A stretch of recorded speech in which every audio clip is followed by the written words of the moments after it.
live. Okay. Do it live. I'll write it and we'll do it live. So to get that perfect barbecue, you use wood. Are you sure it's safe? Whatever. We put the lighter fluid on, strike the match, and oh! Should we call the fire department? That might be a good idea.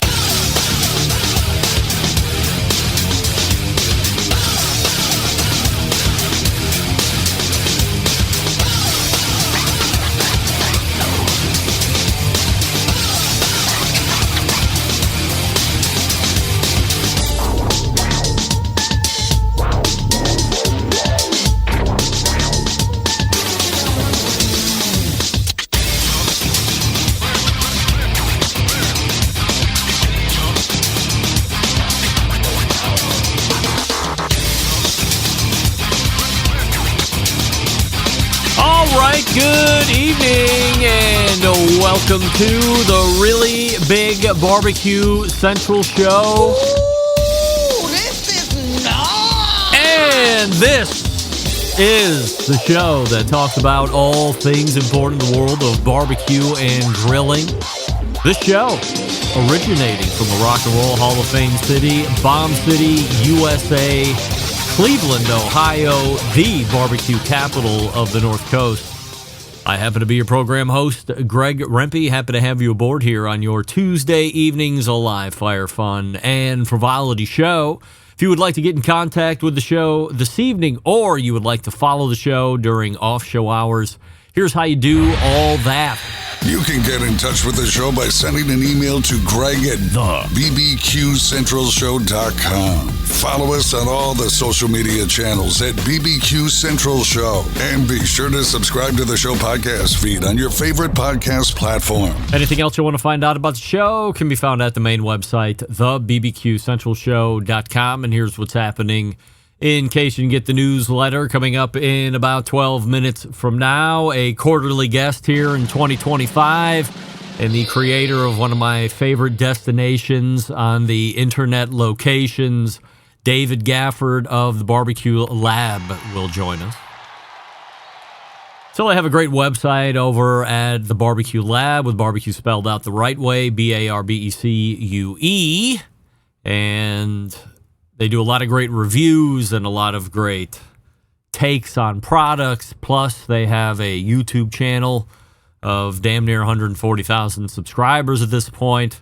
So always happy to have Dave on. Actually, the last time he was on, he made it a point to bring a traveling setup and then went through his best efforts to set up shop in what I think is a casino in Missouri. He was traveling some kind of barbecue trail and really gave it much better than the college try, really gave it a professional effort. But like everything, you can't count on Wi-Fi everywhere you go, and that was an issue. And ultimately, we ended up ditching the segment 5 minutes into it, if that. So, again, appreciate Dave's effort, but he is back home, he is reconnected, and he is ready to go this evening, so excited to talk to him. Then we will move 35 past the first hour because it is the second Tuesday of a month. 35 past the first hour. A visit from the good doctor, Robert Moss. RobertFMoss.com, his website. And we have at least 2 topics to get into. And if time allows, we could potentially broach a third topic. Although next month, I don't want to look past, like when they ask coaches, well, what do you think about the game coming up? And you're playing a no-name talent, but the real big game is like in a week or 2 from now. So you don't want to look past what's in front of you, which is a great segment on a barbecue side dish and something else that we've been meaning to get an update on. But next month could be an even greater topic that we didn't cover during the barbecue meat history last year. Just as an aside, Robert messaged me and said, hey, by the way, did we ever talk about XYZ? And I said, well, that's something I would remember. And so that will probably be on the docket for an August meeting. And then we'll have September coming up here soon enough. By the way, it's picked out. The dates are, I believe it's like the 20th or the 21st of September. The Hartville Hardware Grill Fest is going to be happening. Locked and loaded, me as your MC, and a Mike Lang from Another Pint Please cooking on Weber stuff. There might be a Mike Cusick sighting as well from Weber. I believe there'll be a Diva Q visit as always, and I'm not sure what the Big Green Egg will whip up this time. We could see a reemergence of a Captain Ron from 2 years ago. I forget who was up there this past year. He was some no-name talent, but we gave him the benefit of the doubt, and he did all right in the end. But I had to do a lot of heavy lifting in that segment, which they pay me to do heavy lifting when it is required. So we have a grill fest coming up here in about 2 months' time. So looking forward to that. As always, not sure where I was heading with that, but I was talking about the future Robert Moss segments. So in any event, that's what you have to look forward to this month and at least next month, but we have a number of things to get to. That'll bring a close to the first hour, and we will move to the second hour, where you will find nothing but me, glorious me. That's right. So, not sure exactly how long the second hour will stretch as I project into well past middle-aged, because I believe I heard somewhere along the line that the mortal time for males here in the United States is 75 years old. So that puts me 24 years till my ultimate demise. So I'm not saying I'm losing interest in the podcast, but I'm just saying if it's just me footing the bill in the second hour, I'll give you the time I got, but I don't want to do it for any second longer than it needs to be just to fill up an entire second hour. Although I have some really great stuff. In fact, by mere coincidence, the items that I'll be talking about tonight just happen to be topics I have being heard talked about on other podcasts and shows that I listen to. Same verbiage that I've been writing down in an outline sense to keep me on topic has been being used. So crazy how this all kind of happens in a coincidence, but also shows me that my mind is where it should be, and that the most important things being discussed not only on this show but across the podcast landscape are on the front of mind on many shows that I respect and listen to as well. So me in the second hour, David Gafford and Robert Moss coming up here in your first hour. Don't forget you can follow me socially on Instagram and Twitter and TikToks and the Snapper Snaps and the LinkedIns, all with the handle at BBQ Central Show. And you might ask yourself, have you posted recently? We also say good evening to those of you watching this show tonight through one of our video streaming platforms. You can go to facebook.com/BBQ Central Show. You can also watch on YouTube, which is youtube.com/@BBQ Central Show, where we have a new YouTube poll question of the week that everybody's weighing in a fevered sense. I'm asking everybody this, including all guests. Did you eat a hot dog on July 4th? And currently 62% of you are saying no. I can't believe it. In the very beginning of the show, 100% of you were saying no. And then moments later, it was closer to 50-50. And then moments after that, the yeses took over by 15 percentage points or so. And now it is turned back to the no's, saying to the tune of 62% of you that you have not, Andrew, you are not eating a glizzy. There's a John Solberg reference in there if you follow him on social media as well. But 62% of you said you did not have a hot dog during July 4th, the actual day, which was on a Friday. I did not either.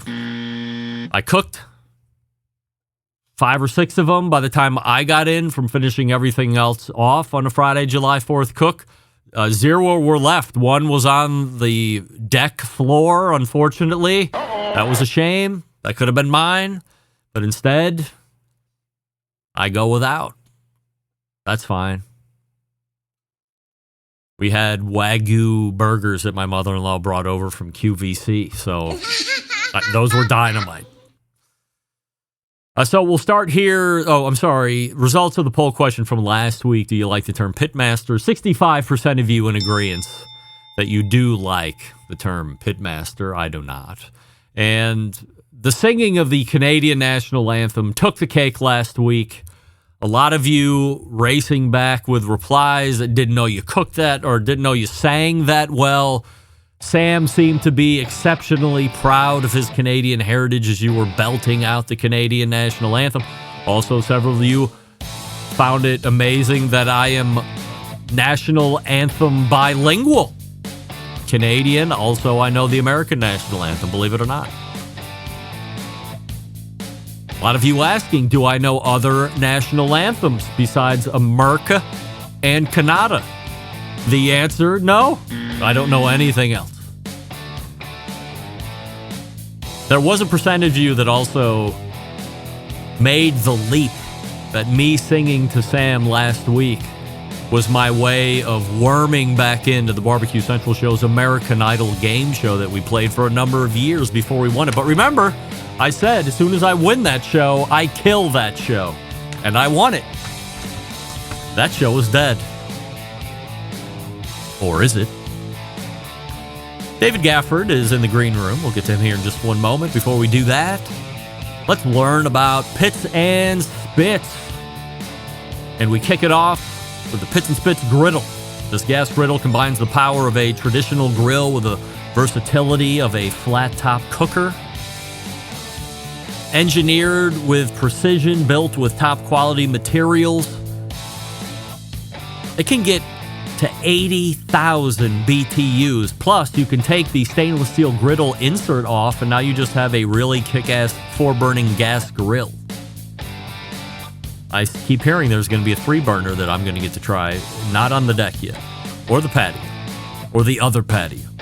Now, for those of you building your ultimate outdoor kitchen, by the way, we'll be talking about that with David here next segment, you have to check out the built-in pellet grill. Designed for the discerning grill master who demands top-tier performance, this grill, quite simply the centerpiece of any serious outdoor kitchen, from low and slow smoking to high heat searing. The grill can handle it all: brisket, ribs, pizzas, veggies, you name it. This grill can cook on it, or this grill can cook it. And with the Pits and Spits legendary craftsmanship, you know it's going to be built to last. Stainless steel construction, a design that's reliable as it is versatile. So, are you ready to take that cooking game to the next level? Head on over to the website, pitsandspits.com/BBQ Central, or go to the website homepage, scroll down to the sponsors, and then click on the Pits and Spits logo. Whatever you like, just make sure you add /BBQ Central, and then use promo code BBQ Central for a free spice pack with orders over $500. That's promo code BBQ Central for a free spice pack with orders over $500. And we are back with the creator of the Barbecue Lab, Dave Gafford, right after this. Stick around. We'll be right back. You're listening to the Barbecue Central Show.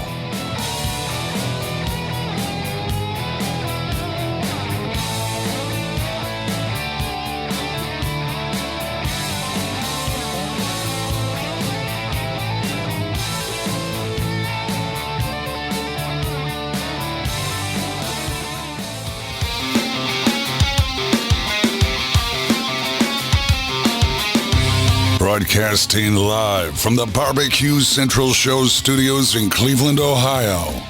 You're listening to the Barbecue Central Show. Once again, here's your host, Greg Rempe. All right, welcome back. This portion of the show being brought to you by Fireboard, makers of the Fireboard 2, Fireboard Pro, Fireboard Spark, Fireboard Beacon, and the wireless Fireboard Pulse. Gang, when you use the Fireboard app, you have total access to all devices anywhere in the world if they're connected to your LAN. Find out more by visiting fireboard.com or call 816-945-2232. If you're lucky, Ted Conrad might answer the phone himself. An internet sensation. Barbecue business maven. Hey, my first guest tonight creates some of the most comprehensive barbecue and grilling reviews that can be found across the global and worldwide internets. So we welcome back quarterly guest and the creator of the Barbecue Lab, David Gafford, to the show. who is not gallivanting across a barbecue trail and also trying to make a segment happen through perhaps what is a casino with his engineering son. And while that was a man's game effort, I do appreciate the fact that you even gave it a try, but glad to see you back in the friendly confines of a Barbecue Lab studio. Yeah, we will see if we can actually get the suburbs to cooperate today with the internet, but I'm happy to be back. Glad to not be in a hotel at this moment. YouTube poll question of the week, Dave. We're asking everybody, including all guests, and you are a guest. Did you eat a hot dog on July 4th? I did not. Nope. Sweet pork barbacoa for us, man. Sweet pork barbacoa. 53% of the YouTube voting public is aligning with you and me. We were both no's. Although, even in the early voting, this is skewed both ways. So right now, the no's are taking it. It was 65% right before you came on, and we are much closer to 50-50 at this point, so we'll see how it goes the rest of the show. So we have a couple different questions for you here this evening as you spend time with us. Number one, as we were just sound checking a handful of minutes ago, I said, you're in the middle of building an outdoor kitchen, and it's something that we have talked around many times, but never really dove into what it entails, what costs really look like, what options are really available. And it was kind of shocking. I always hate to admit that perhaps my finger isn't on the pulse of everything outdoor live fire cooking related, but outdoor kitchens have been very popular here over the last 10 years. And regardless of where you are in the country, a lot of people were building them, where you live in Indiana, I'm in Ohio, so we're not known for our sparkling weather for 6 or 7 months out of the year, but people are still putting these outdoor kitchens up. So, long way to go to ask, what's the impetus and how does a project like this even start? That was one of the first projects we did at the Barbecue Lab. Is we built an outdoor kitchen behind our home, and we broke up our patio that was out there. It was like a 10 by 13 concrete patio, and we put up a 42 by 24 patio with pavers. Did it all ourselves. Took about 11 and a half months to build that, plus the kitchen, plus the pavilion. And it was, I mean, we ended up having to go to the doctor for tendonitis, and just, we weren't used to doing that kind of stuff. So hats off to the people who really build outdoor kitchens for a living. They're just built different. But it is an incredible space. If you've never had one, I can't recommend it enough. When I think of outdoor kitchen, I think of stone and heavy stuff. As you're talking about, there was a lot of work in it for you, and it sounds like from all forms of the fashioning and finishing and all that fun stuff. But first of all, I would never do that. I mean, I'm not near handy enough. I have no interest in doing it. So I would be contracting all that work out. That means that's going to be costing me substantially more because somebody else is going to be doing that work for me. But then there was introductions over the last couple of years, and it just seemed to fail to take off, which are these stainless steel modular kitchen pieces. For instance, Grilla came out with a line, and I believe Charbroil under the W.C. Bradley line came out with what seemed to be very affordable and very nice modular kitchen pieces that nobody I know besides Malcolm Reed has anywhere. I can't find a picture of it. I don't know anybody that made a kitchen out of all of these different pieces and parts. So from you seeing it on a different side, like evaluation, maybe people get in contact with you, hey, try this, try that. Anybody ever approach you about modular stainless steel kitchening? I mean, once a week at least. I have all kinds of companies contacting us about modular outdoor kitchens. And the challenge that I see in a lot of that is a lot of it is made in the same fashion that you might find a big box store gas grill. So that gas grill that's designed to last maybe 3 years, you might get 4 out of it if you're lucky. But that planned obsolescence model is saying, come back and buy a new one. So there's quite a few, modular kitchens that are out there that you don't have to build stone. It has feet, and you can just lay it on your counter or lay it on your patio, and you've got a countertop and grill. Those are definitely out there. This build that we're doing right now is actually at our church, and it is a Grilla outdoor kitchen. So we're trying that out because we were looking to try to find something on a budget, something that wouldn't just break the bank when it came to building an outdoor kitchen, because a standard outdoor kitchen, like you're talking about, the grills can be $4,000, $5,000, $7,000 for just a gas grill. And that's not including all the masonry, plus the countertops, plus all of the underground work that you have to do. Those things are incredibly expensive. So I really wanted to try one of these modular ones out. And that's what this project is right now. So I literally just left about 25 minutes ago, left the build project to come back here to shoot this with you. And then tomorrow we start cooking on it for the first time. So I'm really looking forward to evaluating it. Why did the grills cost $4,000 and $5,000? I can't wrap my head around why it's so different. Yeah, I think that was my first sticker shock when I got into it too. I looked at that, especially an American-made grill. I looked at an American-made gas grill that was going to cost I think it's $4,500, and that was 5 years ago. And I went, "You've got to be kidding me!" Now, when it got here, I will say that it is not built the same as most of the grills that I'm going to see out on the store floor, or even at your local specialty hardware store. We're talking about much heavier construction. So it's much thicker metal all the way around by 2-3 times at least. The grill grates themselves can weigh 10, 12 pounds per grate. There'll be 3 or 4 grates on there. And you're talking about the ones on your standard charbroil that might weigh 2 pounds, and these might weigh 11 pounds. So not even close on the construction. And I think that's really where a lot of the cost comes in. Does it justify $4,000, $7,000? I don't know. I'm not a manufacturer, but I can say that is a stretch. But I think for me, the thing that kind of normalizes it a little bit is that warranty that's going to last you, in some cases, 20 to a lifetime, 20 years to a lifetime of use. How much faith do you have in the company that it's going to be around for a lifetime of that usage for you? I know that we built ours with Cunningham Living or Renaissance gas grills or cooking systems. That's what we built our outdoor kitchen with, and they've been really, really great with support whenever we have a problem. And so when they stand behind their warranty, I'm a big fan of buying one that you know is going to last a decade or longer, as opposed to that it's going to be obsolete in 3 or 4 years that we're used to with big box stores. So when you're putting yours together at your house, or you're planning it out with the Renaissance folks, are they giving you even an option, or is it an option to say, "Hey, guys, appreciate the $7,000 grill pitch and how we want to put this in the stone thing that we're making. Let's shrink it down. I'm going to unhinge my Weber gas grill and make a spot for that." Like, can you custom make a spot for something? Take a grill off a cart and slam it down in a built-in? I mean, you can, but I think the things that make it complex is, where does the grease run out? What kind of a grease trap access do you have to have in a stone built-in?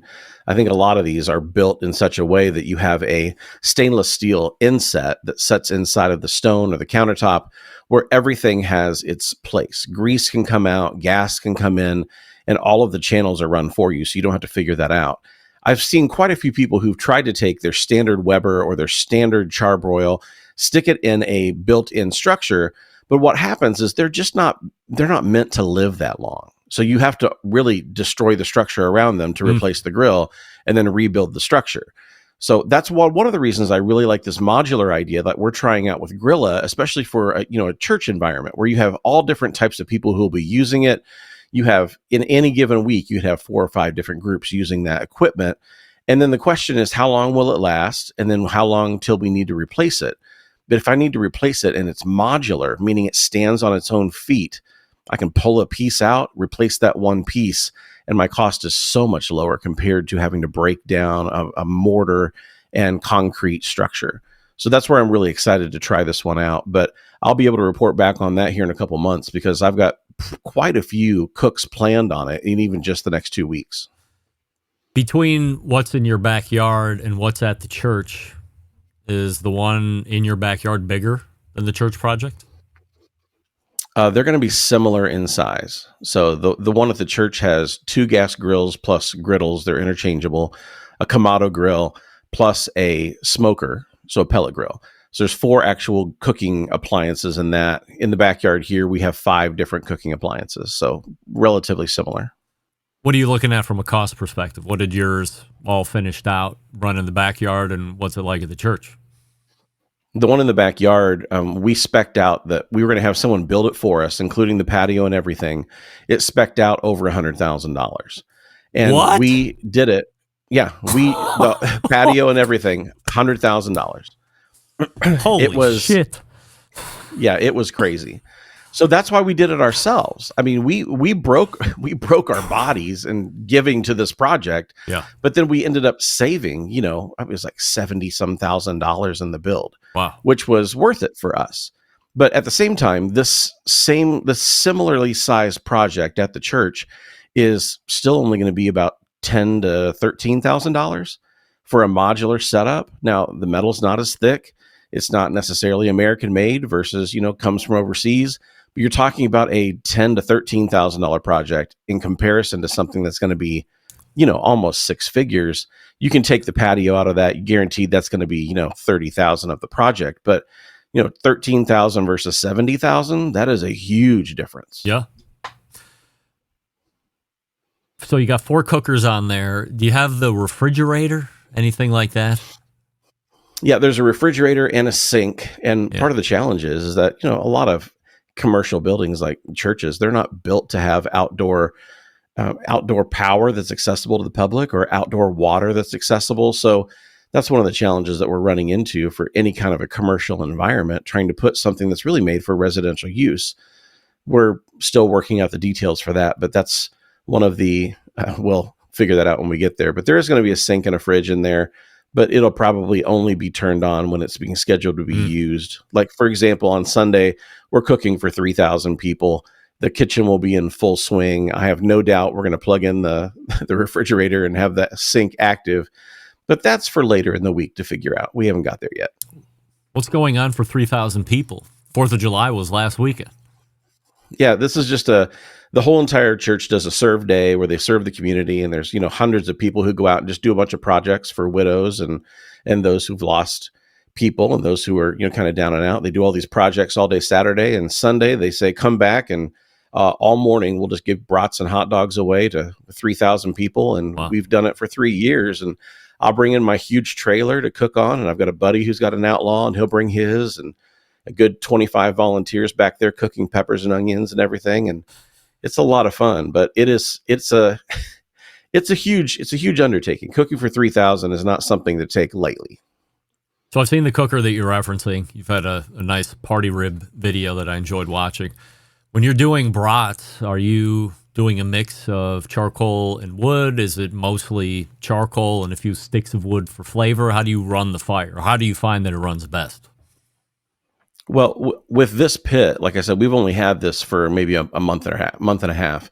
But with this pit, it's really about laying a charcoal bed, getting that nice and hot, and then building your log cabin method over the top. So we're going to use hickory splits, but it's about using smaller splits in that log cabin method to be able to build that heat up to get your pit up to temp.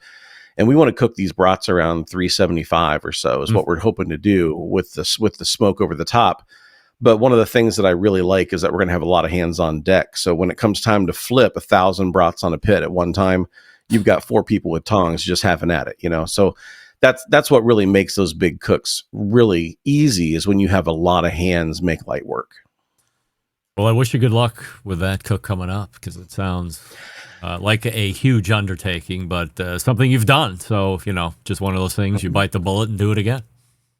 Hey, it's not that far, Greg. You come on over on Sunday. I'll hand you a brat. Yeah. You can see the trailer. You've got nothing going on. Come on. No, if I'm not there at 9 a.m., just wait longer, as they say. Got it. We'll do. You ever heard of the Grill Fighter grill brush? I have not. No. No? Mm-mm. Oh. All right. Well, that burns that topic. I'll have to have the guy send you one so you can check it out. In my estimation, and what do I know? But in my estimation, probably the best grill brush going out on the market today, because of its unique divergence from most everything out there. Made of chainmail, and a special kind of chainmail, like whatever the knights used to wear in the medieval days.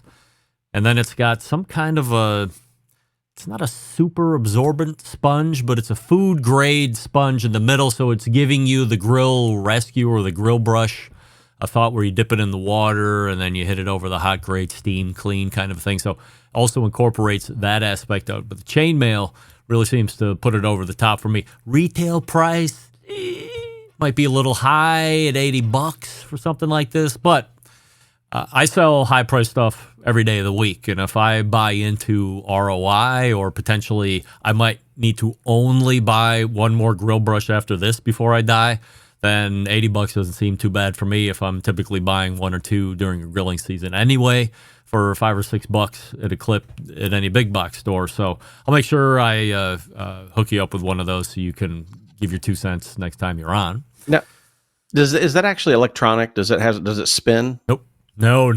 Okay. That's like a grill bot. I saw one that I've seen the grill bot. I've never had hands on with it, but I saw one the other day that was kind of like what you're describing, like a light chainmail on the outside, but it was electric and it spun around in a circle like a wheel, and you just run it up and down your grates. And I saw that and I went, oh, I got to try that, because let's just be honest. I mean, I'm cleaning grills every day of the week of every make and model, and cleaning grills sucks. I don't like it at all. So if there is a better way, I am all for testing it and trying it, and I'm happy to be able to find one that I love and then walk around with it and never let it leave my hand. Maybe this is it. We'll see. The future will hold the answer. Last question before I let you go. You did a piece on your website about reviewing all the different griddles that were currently on the market. Traeger was best flat top grill, but the fact that all the others need to go through a seasoning process, the Traeger does too. I think the best thing to happen in flat top cooking is Weber's invention or introduction of pre-seasoned griddle top. So I've never cooked on a Traeger Flat Rock. You have way more hands-on experience than me. But just through sheer money saving alone and time saving alone, where you know you're going to have to burn in every other flat top piece before you can even use it, and that you don't have to do that on a Weber. And I have a slate and a travel slate. They're bulletproof. They don't rust, and you can just cook right on it. Your thoughts on a pre-seasoning griddle plate, and if this is something we're going to see a lot of from a lot of everybody? I mean, two different thoughts about that. One, I had my slate that we ran in that test at the end of last year. I had it cleaned and I put it in storage. We have multiple storage units to hold all the gear that we have here. Put it in storage over the winter, and I went and pulled it out about a month ago just to be able to clean it off and get it back into testing mode. I did have rust on the top. Really? Not a ton, but I did have some rust that I had to go re-season and chip off. So I'd say maybe the size of 2 quarters across the entire top for a 30-inch top. But still, it's not bulletproof, but it is pre-seasoned, which helps a lot. But I still had some rust after not touching it for 6 months. Now, that being compared to some of the others that are completely unseasoned and you have to season them yourself, I do have more rust on those when I pull them out of storage. I think we're going to see a lot more of this pre-season top come out because it's simply just more accessible to the average user. I mean, the person who's cooking on their flat top once or twice a month, it's going to help them see a much longer use of their grill, and they're going to want to go out and use it because it's not such a pain in the butt to work with.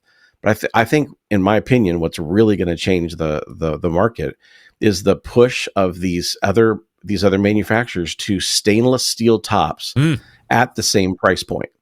I mean, Solo Stove came out with theirs. They've announced it. They've launched it. They've got a nice stainless steel grill top. Napoleon's launching their own version of a stainless steel top, and they're both, I think, $800 to $1,200, which is not crazy far compared to where the Flat Rock and everything else is. When you start introducing stainless steel tops against cold rolled steel or just standard mild steel, that's a game changer because they don't rust. So you're talking about it can't rust versus you have something that's pre-seasoned and probably shouldn't rust. I think that's the next major fight that we're going to see. I think quite a few of the others, especially in the lower markets, are going to go ahead and bring up that pre-season top. But I think a couple brands are skipping ahead to the next fight with that stainless steel top that you see in outdoor kitchens. I think that's going to be an interesting thing to watch. All right, we'll keep an eye on that. Don't forget about that Pits and Spits stainless steel griddle top as well. That goes on their 4-burner gas grill, although a little bit more money there, of course, because all American made. Well, we'll see if that pans out. We're talking with David Gafford here from the Barbecue Lab, barbecuelab.com, the website. And don't forget, you should be subscribing to their YouTube channel at the Barbecue Lab, where 137,000 of you are currently subscribed as of yesterday around noon or 1 p.m. Dave, appreciate the time and the insight, and we'll see you again in 3 months. Great to see you, my friend. Have a great show. Take care. David Gafford right there. Brilliant as always. $100,000 was the quote on that outdoor kitchen before they saved $70,000. God bless, they can do the work. I would get that bill or that quote, I would cry and then go, well, what am I going to do now? I can't do most of that work myself. I guess what I'm saying is I'm not getting an outdoor kitchen. I still have 4 or 5 10 by 10 pop-up tents from the old softball days. If it's going to rain, those are going up. How about that? All right, Robert Moss is in the green room ready to talk about sides and other stuff. But first, it's a Primo grill. Oh, we love Primo grills. They're the best. Ceramic cookers. What do we love about ceramic cookers in general? We love that they're fuel efficient. We love that they can get low and slow. We love that they can get really, really hot for traditional high heat grilling stuff. But what's missing? You're asking yourself. Well, I have the answer. The real ability to do true two-zone cooking. Two-zone cooking, very important to both professional and backyard cooks alike. It's the best way to manage a fire and cook with confidence. However, getting a two-zone fire in a round ceramic cooker is not very realistic. Why? Because it's round. And a Primo grill and the game-changing oval design, the shape gives you the ability to execute a two-zone setup that you desire, also giving you other ceramic grill benefits as well. And when you break it down, there's more than 60 different ways to configure the Primo cooker. So you're only limited by your culinary imagination. All the gadgets and the accessories and the accoutrement that you want. But what's the trick here, gang? The trick is this: only sold through dealers. So go to primogrill.com, find a dealer near you, or check them out on Facebook and Instagram, find them that way. But you have to go to the dealer to touch them and feel them in person, also get those accessories, and then you're off and running. Evaluate again, evaluate some more, buy the best one for you. Primogrill.com is the website. And we will be back with Robert Moss right after this. Stick around, we'll be right back. You're listening to the Barbecue Central Show.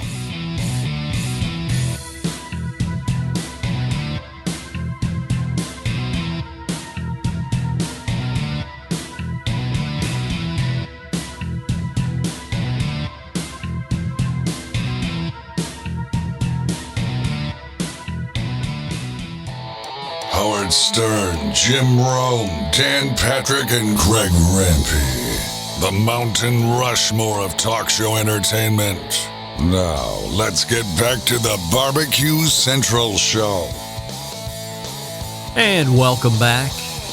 We thank David Gafford from the Barbecue Lab for joining us last segment. This portion of the show being brought to you by Pit Barrel Cooker, the most unbelievable outdoor cooking device on the planet, currently available in 3 sizes with a host of accessories. It doesn't matter if you're a beginner or a professional. It's a cooker you want to add to the arsenal, especially if you're looking for the upright barrel situation. Pitbarrelcooker.com and tell them the Barbecue Central Show sent you. Cracks Country Cooking weighing in on the YouTube. I'm an ambassador for Grill Fighter. Are you really? Send me one so I can send it to Dave, free of charge, of course. We will mention it here on this show. I mention it. I'm a big fan.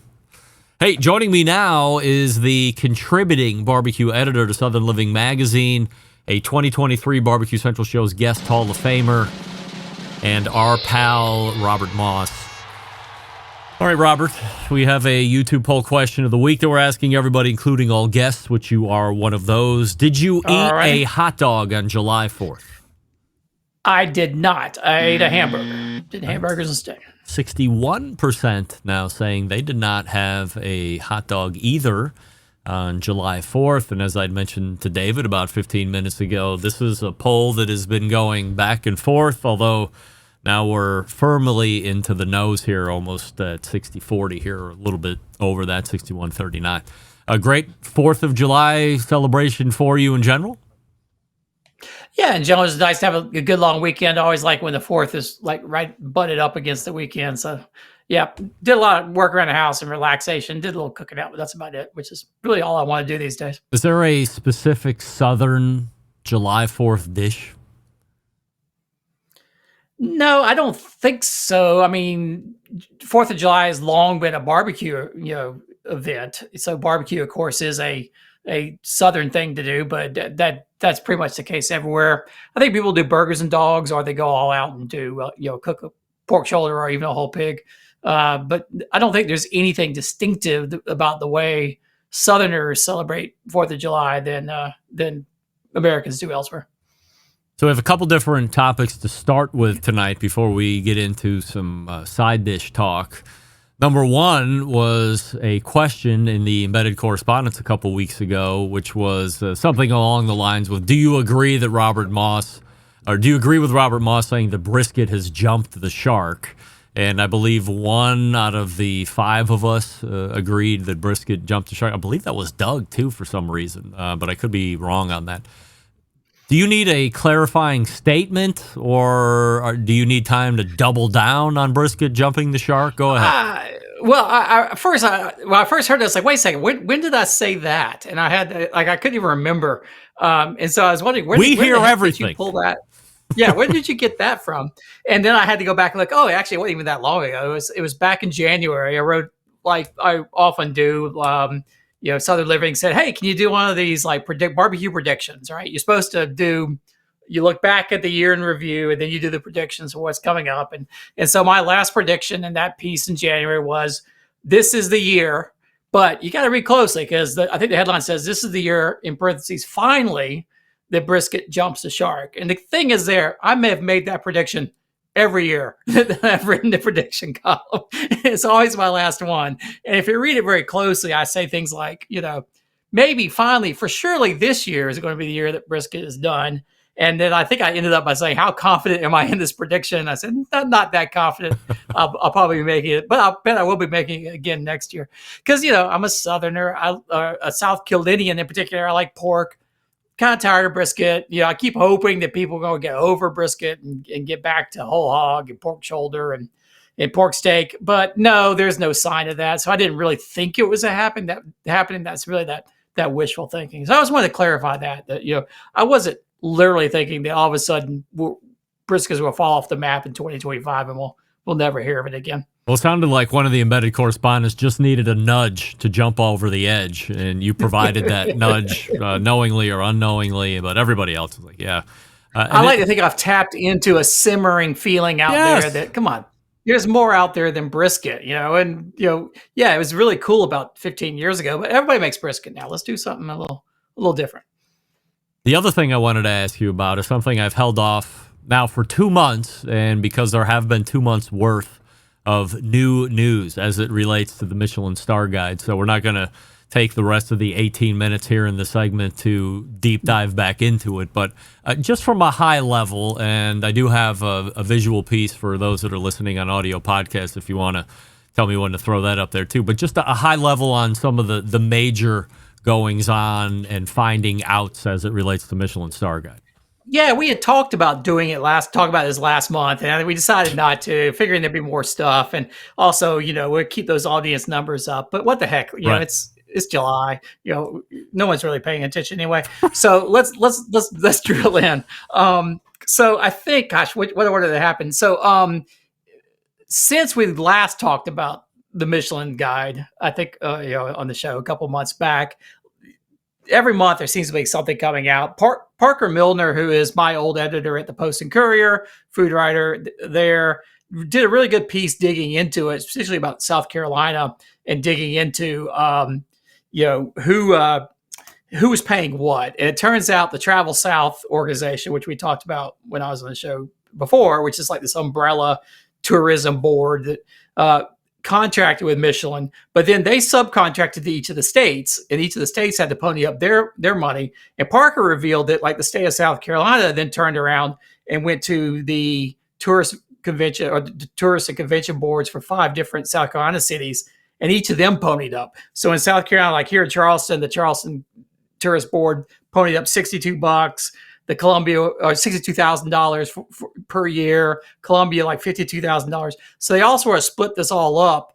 And so I want to bet, is that list going to really show up in, who shows the stars? But that was just sort of the preview, because we were talking like, okay, this is the Michelin Guide to the American South. And we were looking at it, and the American South, according to Michelin, is Louisiana, North Carolina, South Carolina, Tennessee, Mississippi, Alabama. That's who's going to be in it. And we were saying, wait, where's Virginia? Is that not the South? What about Kentucky? What about these other states? And we sort of wondered. And that actually, if you look at this map, this is the breaking news that came out. I think Axios broke this in June. They somehow came across this slide that was in one of the PowerPoint presentations that Michelin was making. And the darker colors are the ones, in Michelin's terms, that have more culinary maturity.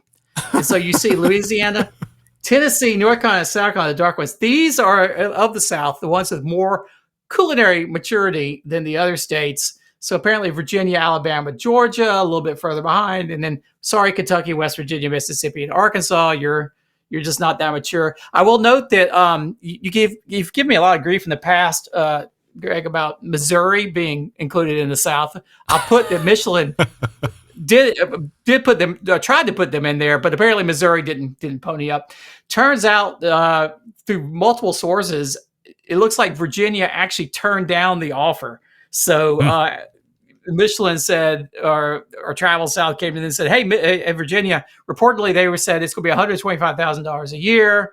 They saw the map. They said, well, you're not even saying we're in very much a mature culinary state. How many restaurants are going to make it in? And they said, thanks, but no thanks. Wow. And so this, Greg, is why we've learned that Virginia is not in the American South, according to a Michelin guide. I was having a conversation with Michael Simon, and I said, hey, so Michael Simon's a James Beard Award-winning chef, and I had said, well, if you could pick between one or the other, which one would you rather have? And he did seem to think that he probably had food that was on par at times in his career that a Michelin Star guide might consider to be available. But he did also say, well, it's hard for me to say because I've never had a restaurant that had some kind of partnership, or he might have used some other like fancy word that meant I was in a state that didn't want to pay to have the Michelin Star Guide come in and review restaurants. So it almost seemed like he didn't care as much because he didn't even have a chance. There was no buy-in to have Michelin Star come in. And he's like, well, if I'm not in a state that is sponsoring a Michelin Star Guide tour, then there's not too much else I can do with it. And I'll keep my James Beard Award, which I think is probably better anyway. And away we go. So, I do find it interesting that in this picture of the South here, that how they're coming up with what's mature and what isn't. And I assume those are the states that are giving the most money to the guide. And the second round of high-level donors are the lighter blue, and the least money are the light blue. It could be, but also if you look at each of those states, I mean, it quickly becomes not about the state. It becomes about the city. So Charleston, where I am, has just had a long, it's a tourist destination. It has a big culinary scene. So, and then if you look at North Carolina, you've got both Charlotte and Raleigh-Durham area. Tennessee has Nashville. Why Louisiana? Because New Orleans, of course. New Orleans has a long and storied restaurant culture. So I think you could conceivably come to that and say, but then you're like, okay, so pony up. We'll still include you at the kids' table at Thanksgiving if you want to pony up half the cash or something like that. But it very quickly makes you not only question it, but then if you look at, okay, Michelin has gone to the American South, and here's where it deems all the good restaurants are. But Virginia is not going to be in the book. So that means that there's no good restaurants in Virginia? No, it just means that they didn't pay up. So I think that slants an awful lot, which, and the more you drill into it, the taller it sort of becomes to me, in that it's one thing to say, okay, Texas paid us some money. We're going to come visit Texas and we're going to travel to all these restaurants and just do the Texas guide. Because now it's a self-contained. But now you're sort of like picking states within a region and saying, this is the American South. And now you're saying, well, tourist boards within these individual cities are paying up. So is somebody who's in a small town or a small city, for instance, Georgia is not technically on that list. Atlanta will be in the American South Guide. Savannah will not. So if you're a restaurant in Savannah, doesn't matter. You're not going to get visited. You're not going to be included unless they change what has already been stated. So now you're like, well, okay, is this really a guide to the best restaurants in the American South, or the best restaurants in the 12 cities in the American South that ponied up money to, subsidize inspectors to come look at our restaurants? Is Florida not South? No, Florida has its own guide because they've been paying up for years. And it originally started with a couple cities, and the entire state of Florida got in the action and is subsidizing that. So no, it's not the American South. It's Florida. Texas is not in the South. That's Texas. Virginia is not in the South, but everywhere but Savannah apparently is. We all know Maryland is in the South. We learned that. You'll be happy to know, if you look at that map, Maryland is not on that map. So it will not be. Yeah, I don't know that they even made an offer to poor Maryland. Wow. Well, certainly eye-opening news over the last couple months. So now everybody's caught up.